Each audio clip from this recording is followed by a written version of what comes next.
All right, 99.9 Punk World Radio FM. You guys already know what time it is. Right here, right now, we are actually live with an amazing drummer. He's been doing his thing for over so many years. I'm telling you, this guy is legendary. He is also the current drummer for the iconic punk rock band MEST. We have Gary Foster, also known as Gary Smash, right here live on the radio station airwaves, and of course, the Canadian FM dial as well. Gary, how are you doing this evening? I'm doing wonderful. How about yourself? Thank you so much for having me.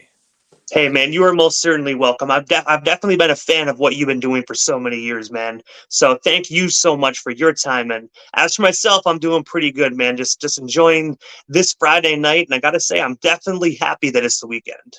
Yeah, me too. Me too. It's finally getting nice out, and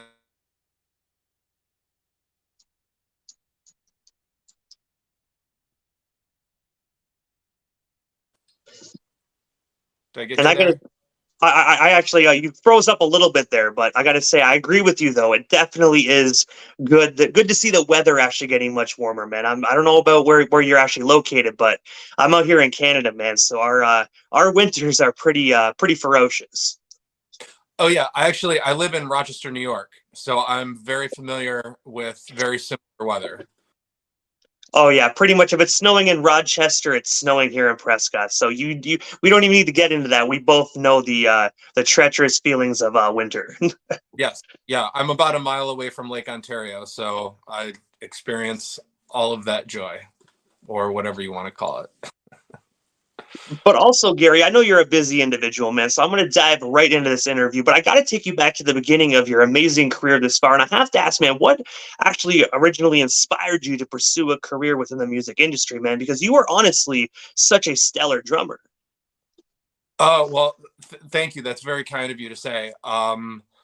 I guess I got like bit by music really early and was like inspired to be a drummer. I think by most of the people my age with Dave Grohl and Nirvana and Foo Fighters, and like watching him at an early age was like just caught me right away. And then when I got further into that and found punk rock music, that was it. That was everything for me. And it sucked me in, and it still hasn't spit me out, but it's chewed me up a lot. I got to say, I'm pretty sure every single punk rock fan can actually say that, man. I'm the same way. When I first heard punk rock, that was a rap. It's like a love-hate relationship, man. You know, you can't get away from it.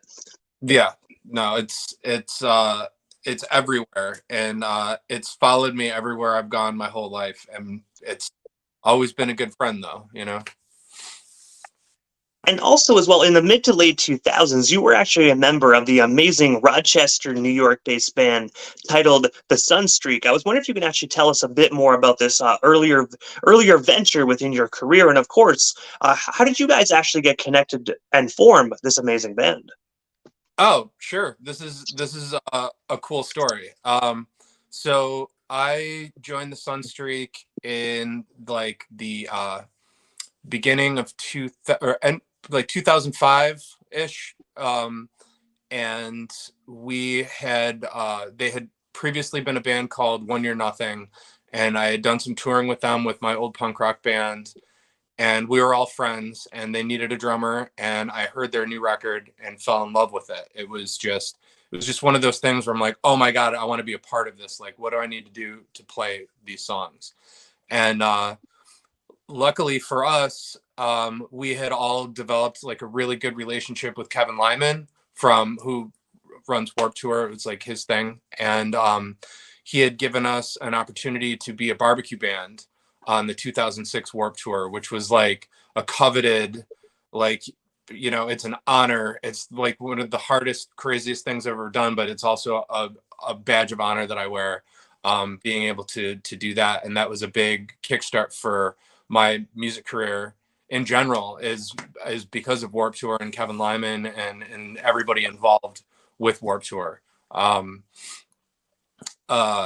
So when we did the barbecue band, we were doing, hitting up the lines every morning, selling CDs, like walking around with Discmen and playing our music for people and selling our CDs. We actually ended up selling a little over 26,000 records over the 2.5 months of that Warped Tour. They were all vouched for, all Nielsen sound scanned, and it was just like it was a big thing. We ended up doing all this like charting, and it ended up getting us a deal with a management company called Stealth, which was run by this really incredible individual named Billy Mann, who is like a singer or is like a songwriter, and then ended up taking over the music industry and like on the business aspect of things. And then we got signed to EMI, and then EMI did like a big push for us, and we were like a big band on a major label for a short period of time, and it was really cool. We got to do some really amazing things and do some big tours and do a lot of cool stuff. And speaking of the Warped Tour, that was actually in my question list, man. And I know you answered most of it already, man. But I have to ask because obviously, in those 2 months of touring, going from city to city, I've heard some crazy stories when it just comes down to Warped Tours. So obviously, those 2 months, guys probably did some amazing things, but also seen some crazy stuff as well. What is one of your most fondest memories you shared just of being a part of the 2006 edition of Warped Tour?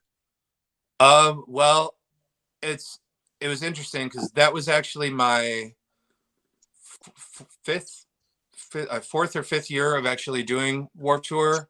So I had like an idea of what was happening, but like the barbecue spot, there's obviously a full job and involved on top of that. So I'm some of the most memorable things for me were the relationships that I formed with these bands, because you're leaving the circus every day to go shopping and get groceries for the tour. So people are coming up to you like, hey, when you're at the grocery store, can you get this for me? Like, or hey, could you get like some Coke in the glass bottles, like that you can't find at the gas stations. This was, back then. Now it's a lot easier. But anyway, you get like errands for people and you'd form these cool relationships. And one of the coolest things for me was I was behind the grill. It was at the end of the night. We were in Milwaukee, and this like really tiny girl comes up to me with a hoodie. You can hardly see her face. And she asked if we had any veggie patties left on the grill. And I didn't, but I had some that I could like run and get real quick and cook up. So anyway, I do that. And she comes back like 10 minutes later with a stack of CDs that are all signed. And it was Joan Jett.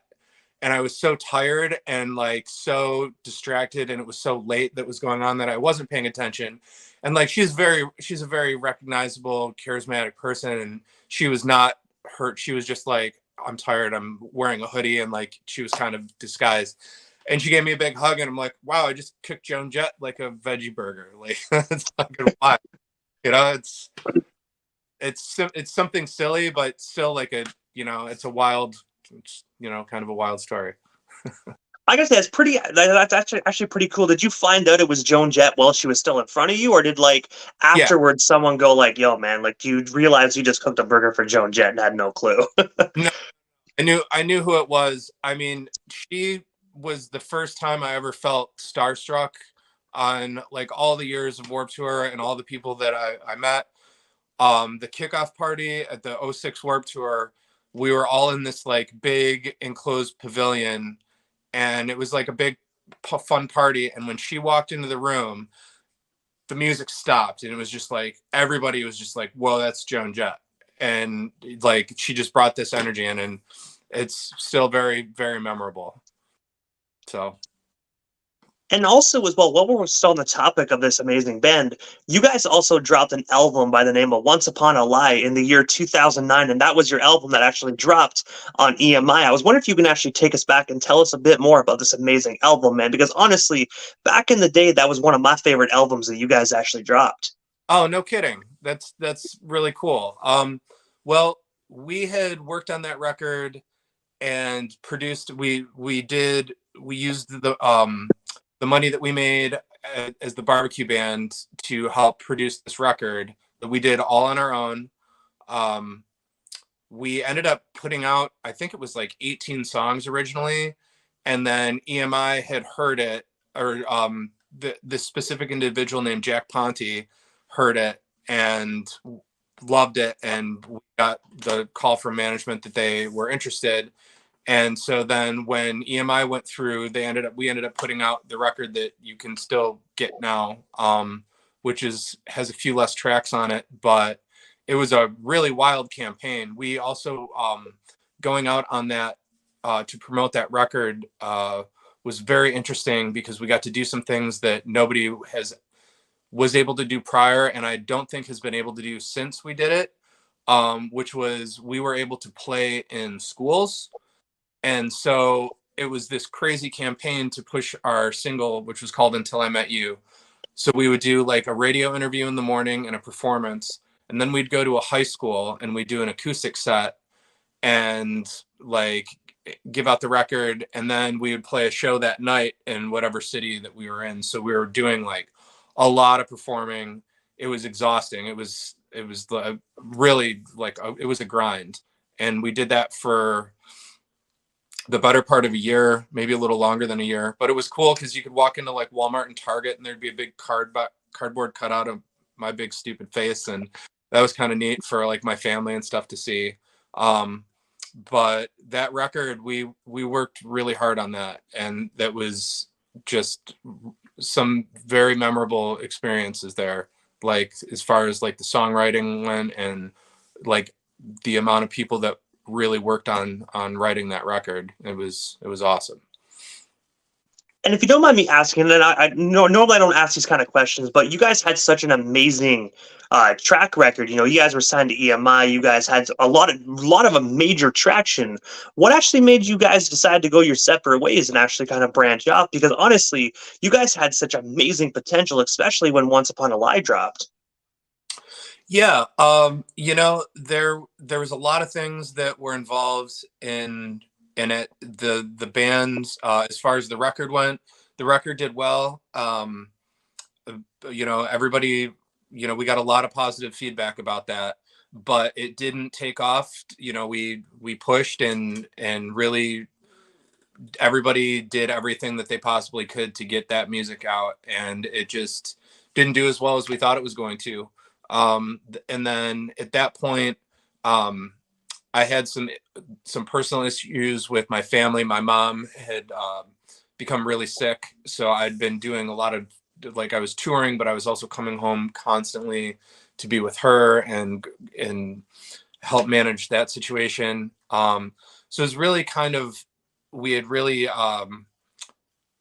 you know gone as far as we could on that path, and then there was a lot of talented people in that band. Our guitar player David ended up getting a writing deal and producing, and ended up producing with Pink and the Backstreet Boys and John Legend and just all these really talented people. And so everybody kind of just decided that was that. And you know, I didn't want to stop playing music.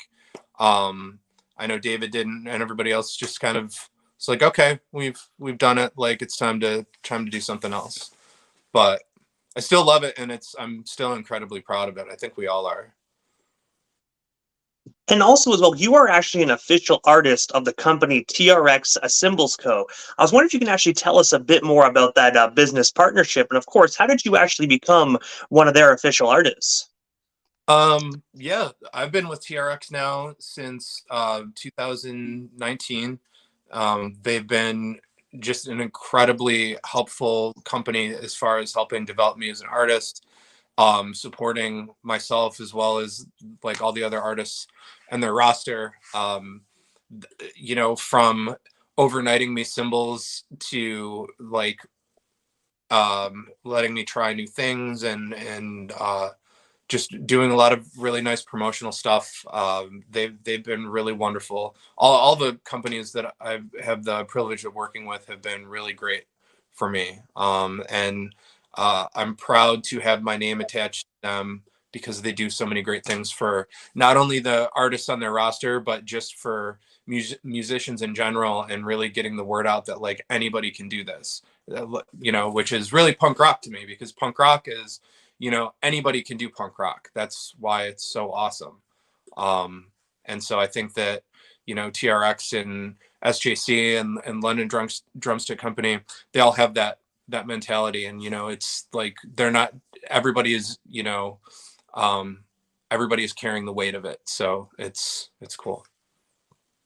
And I was checking out the Instagram and just looking at some of the product. And I got to say, if I was a drummer and if I had the ability and I was actually good at being a drummer, I definitely would be snagging some of TRX products, man, because I can definitely tell great, high quality products when I see it. Oh yeah, there's some. I don't know if you can see them. I'm sitting behind my drums right now, so they're right there. But also, as well, these days you were actually the current drummer for the legendary punk rock band MEST. I was wondering, for the listeners that actually don't know the story behind this, behind you joining the band, I was wondering if you can tell us a bit more about that. And of course, what is it like actually working alongside Tony Lovato? Oh, so I've known Tony for a while. We've had a million mutual friends, and we got connected in 2019. Um, we were lined up to do some touring, and I ended up going out in like January of 2020. We did 3 music videos, and we were getting ready to push Masquerade and start touring on that. And in the meantime, I went out on a tour with Assuming We Survive and was filling in on drums for them. And we started getting all these phone calls and text messages like, hey, you should probably start coming home now, you know. And like a week later, the pandemic had officially kicked off.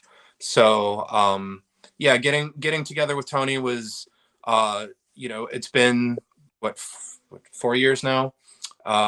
He's like, he's been awesome and incredible to work with. Like, I've been a MEST fan for his since I think 99, 2000. The first time I saw MEST was in Buffalo with the Used and Goldfinger. They played this free show outside, and I've talked about it with Tony. He remembers the show, which is cool because it was just amazing, because it was Goldfinger and the Used and MEST. So it was a very memorable experience to kick that off, and then seeing them on the various Warped tours that I was on, the same tours. So I'd seen them constantly and was really familiar with it and very familiar with the catalog. And now having the opportunity to play the same songs that I grew up listening to, and now I get to play them live for people, is just like, it still blows my mind, and it's still really amazing to me. I'm very grateful for this opportunity. Tony is legit as it comes. I mean, he's one of the most incredible songwriters there are. He writes songs for the masses, like that are so relatable, and you know, just these giant, huge anthems that are awesome. So getting to like put all my energy and focus into those songs is, I feel like the luckiest guy around. You know, it's pretty cool. And honestly, I honestly, for one, I'm so happy for you, man, because honestly, just being a fan of a band and then actually growing up and getting older and being able to play drums for them, honestly, I probably couldn't comprehend that feeling, man. But it definitely must be a hell of a great feeling being up there, just being able to do what you do alongside a band that you actually been a fan of for a long time. Yeah, it's yeah. I still have moments every now and then. I had one recently where we were playing in St. Louis, and I could hear the crowd singing over the PA and my wedge in the front wedges. Like, they were overpowering everything. And that was a very wild experience. I mean, I've played like some arenas and some just really big shows, but like, I've never had an experience like that. And it took me almost 30 years of playing music to finally have it. And man, it's pretty cool. So.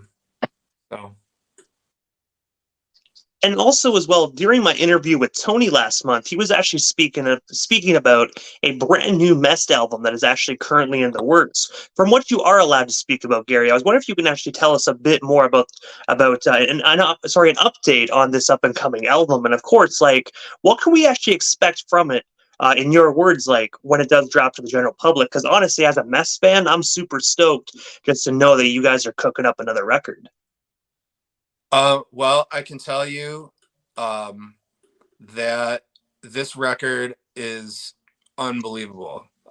As a fan, if this was my friend's band and I wasn't even affiliated with it, I would be saying the same thing. I would be pushing it to the max. Uh, Tony wrote one of the most relatable to like our generation of who are now like parents and like this middle-aged group of people. Like I feel like I'm listening to memories and pictures of my regular life. It's just these massive beautiful anthems, and to be able to play the drums on it was like just an incredible experience. Working with Tony and Taylor were just incredible, and they're both being drummers. Tony's actually a great drummer and like writes like a drummer. As far as he really hears these really awesome drum parts. So it was challenging and fun, and it was just a great bonding experience, and I cannot wait for everybody to hear it. It's everything that you'd want it to be. It's just this big, loud, beautiful pop punk record. And also, as well, this coming July, you guys are going to be hitting the road for the Short and Sweet tour. I was wondering if you can actually tell us a bit more about this up and coming summer tour. And of course, where can we actually snag ourselves some tickets today? Because if I'm not mistaken, I believe tickets just went on sale today. They did. If you go, I believe if you go on our socials, like on Instagram, it's the, let me just double check because I have it written down. It's at the official MEST. If you go on there, there should be a link to the tickets, and I have one that I can throw up on my stories as well. But yeah, so super excited about this. It's in July. We're going out with Makeout, Don't Panic, and Keep Flying, and it's going to be like a short little East Coast Midwest run that I'm super excited about. We're playing a lot of great cities, and we're finally playing close to home. We're playing a show in Buffalo, which I haven't played a show in upstate Western New York in an incredibly long time. So I'm very excited to have some family and friends be able to come out and see us play, and be out in the summer on tour. What's more fun than that? I definitely agree, especially it being July. You can hit all the swimming spots on the way. You can actually enjoy summer festivities on the way as well. You know what I mean? Especially it's tourist season, so every city must have something going on in the month of July. Yeah, there's always stuff to do. There's always stuff to do, and as long as there's air conditioning, I'll be okay. Hey, but if you guys got a tour bus, I'm pretty sure there's going to be some AC in there, so I'm pretty sure you guys are definitely good on that account. Well, no bus this tour. I think we'll be on an RV, but they'll still be AC, so it's good. Hey, RVs are even better. At least then you can actually have a bed to sleep on, and you're not all cramped up. I've seen some of them tour buses, man, and I've heard some horror stories about how cramped you actually are in those tour bus beds. Yeah, I mean, they can be a little claustrophobic. Some of the Warped Tour buses back in the day where they had the bunks come out, they like fold down like overhead compartments in airplanes, and so that gets a little crowded. But I don't know, I still like being in a van. I have no problem with a van and a trailer. I think it's awesome. So Yeah, those Warped Tour beds that you'd actually just explained. I don't know if you've seen the YouTube videos, but they actually have like out in Japan, they actually have little hotels where you actually sleep in this little mini bunker, and it's like you just slide in a tube. I don't know how people can do that, man. I would get claustrophobic, and I'd be like, screw it, I'm just sleeping in the middle of the floor. yeah, that sounds cool to me. I would give that a try, at least to see what it's like. But I don't know. Moving in a vehicle in a tube like that might be a different story. But also, I know we talk. Oh, my apologies, Gary. Go ahead. My apologies. I got nothing. Go right ahead. But I know we spoke about, the up and coming album. We spoke about the July tour that you guys are currently gearing up for.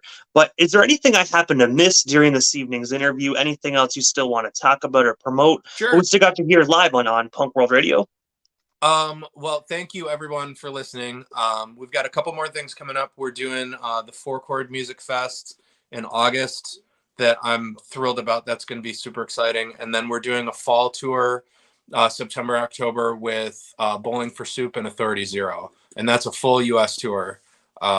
So very excited about that. We just announced that last week. And I couldn't be more excited to be out with those guys. Like they're just both those bands are just the most wonderful, nicest, awesome dudes. So we're gonna have a great time. And I just got to say, as a fan of punk rock, MEST and Bowling for Soup on one show bill, my God, man, like that right there is a dream, man. Lots of sing-alongs. There's gonna be a lot of singing, a lot of sore throats the next day. Oh yeah, a lot of like completely voice loss as well. So people that are listening, if you have a job to do that requires your voice, do not scream your head off. Try not to, at least. Yeah, and come say hi. If you come out, come say hello. We'll be around. But also, because I do know a few moments ago you actually gave the official MEST Instagram for people that actually don't have you yourself, Gary Foster, Gary Smash, on Instagram or other social medias. How can they go about following you so they can stay updated on everything you got going on? The best way for following me and my updates is right on Instagram. It's at Gary_Smash. And Facebook, it's the same thing, just Gary Smash. And there's updated tour information, some really cool, fun drum videos, and life stuff. And I'm going to say first and foremost, Gary, thank you so much for just giving us a bit of your time out of your Friday evening just to chat about your amazing history within punk rock and everything you got currently going on, man. I'm super stoked for everything that's going on for you. And I can't wait for this brand new MEST record when it does drop to the general public, man. But for now, definitely have yourself a phenomenal night and a killer weekend as well. Well, thank you so much. It's an honor to be here. And thank you for everyone that listens to us and stay punk rock. Thank you. Hey, you're most certainly welcome, Gary. Definitely have yourself a phenomenal night. I'm pretty sure down the line, we definitely shall talk again soon. Absolutely. Have a good one, Gary. Thank you so much. All right. Thank you. Bye-bye.